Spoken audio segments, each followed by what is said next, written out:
जय माता दी दोस्तों, आज हम बात करने जा रहे हैं मंगल ग्रह के बारे में, यानी मांगलिक दोष के बारे में। मांगलिक दोष नहीं होता, मांगलिक यानी शुभ कार्य होते हैं। मंगल ग्रह मांगलिक दोष सुनते ही लड़का या लड़की बर कन्या के परिवार या बर कन्या की भयावह भय हो जाता है कि हम मांगलिक हैं। गुरुजी, क्या ये जिंदगी भर मांगलिक चलेगा हमारी कुंडली में, या जिंदगी भर हम रहेंगे? भाई, जिसका भी मांगलिक हो और राहु केतु उच्च का है, बहुत ही अच्छा उच्च पद पे पाया जाता है वो व्यक्ति। अब जन्म कुंडली में मांगलिक ग्रह का निर्माण कैसे होता है, किस प्रकार आप जान सकते हैं कि मांगलिक है क्या वर कन्या के जन्म कुंडली में? सर्वप्रथम आप ध्यान से सुनिए।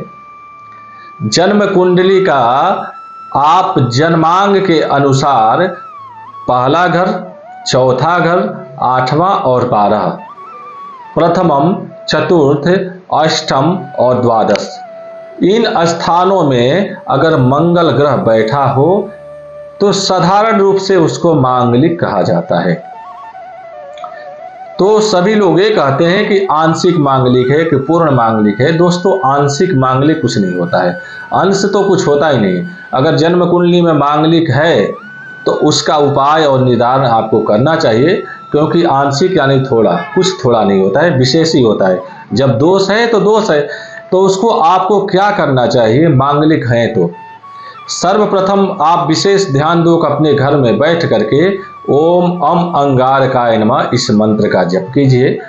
दूसरा बात कि आप देखिए कि जन्म कुंडली में किस स्थान पे मंगल बैठा है, कौन से ग्रह में बैठा हुआ है और किस ग्रह की दृष्टि मंगल पर पड़ रहा है। अब देखिए, मंगल के साथ अगर शनि की दृष्टि युति हो, शनि की दृष्टि है, तो समझिए डबल मांगलिक हो जाता है वो व्यक्ति। मंगल के साथ चंद्रमा की दृष्टि है, राहु की दृष्टि है, तो और भी मांगलिक भयावह हो जाता है। अगर अष्टमेश 8वें घर में मंगल के साथ राहु, चंद्रमा या सूर्य बैठा है तो चंडाल दोष, ग्रह दोष और आपके शारीरिक काफी विशेष करके रोग की क्षमता को बढ़ा देता है, रोग की उत्पत्ति हो जाता है। लग्न में पहले घर की मांगलिक को लेते हैं। प्रथम स्थान में पहले घर में अगर मांगलिक बैठा हो, मंगल बैठा हो, तो आपके शरीर, वाणी और उसके साथ साथ मस्तिष्क की कंट्रोल करता है। उत्तेजना ज़्यादा होगा, आपको गुस्सा ज़्यादा होगा, बात बातों पर चिड़चिड़ापन हो जाएंगे, प्रभावशाली किसी के ऊपर हो जाएंगे, चाहते हुए भी अपने आप को नहीं रोक पाएंगे। विवाह में विलंब होगा और हो सकता है आपका विवाह शादी लगकर भी टूट जाए। चौथा स्थान का मांगलिक लेते हैं।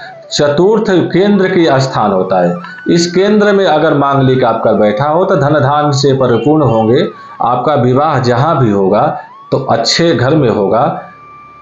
अच्छे घर में पूंजीवादी अगर आपका धन मिलने की संभावना भी हो सकता है। पत्नी अच्छी सौंदर्य मिलेगी और जॉब होने वाली होगी या जॉब होकर के जॉब कर रही होगी, ऐसी पत्नी मिलेगी। अब सप्तम स्थान में लेते हैं। 7वें घर में अगर मंगल मिलता है तो 7वां घर जो है शादी का होता है, विवाह का होता है, पत्नी का होता है, वर का होता है, कन्या का होता है। अच्छी पत्नी मिलेगी, हो सकता है तलाकशुदा मिले या शादी आपका विवाह होकर के शादी के कुछ दिन बाद भी आपका बंधन टूट जाए। बच्चे होने में आपका विलंब हो या बहुत दिन तक आपका पति पत्नी का रिश्ता ना चले, क्योंकि 7वां घर शादी का होता है, विवाह का होता है, पत्नी का होता है, पति का होता है। अष्टमेश का मंगल जो है मृत्युकारक होता है। अगर 8वें घर में हो तो शरीर की रोग को क्षमता को बढ़ा देता है, रोग प्रतिरोध देता है, गुस्सा देता है, तनाव देता है, कोर्ट कचहरी भी देता है।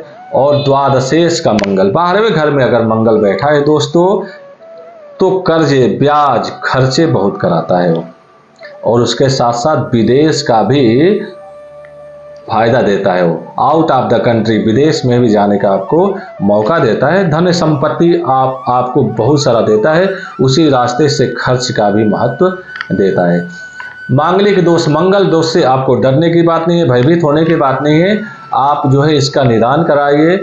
कुंभ विवाह कर सकते हैं, इनका जप कर सकते हैं। आप मंगल के लिए एक मूंगा 7.25 रति का अपने गले में धारण कीजिए। अच्छे विद्वान को देख करके, दिखा करके अपने कुंडली को, और इसका निदान कराइए। जय माता दी।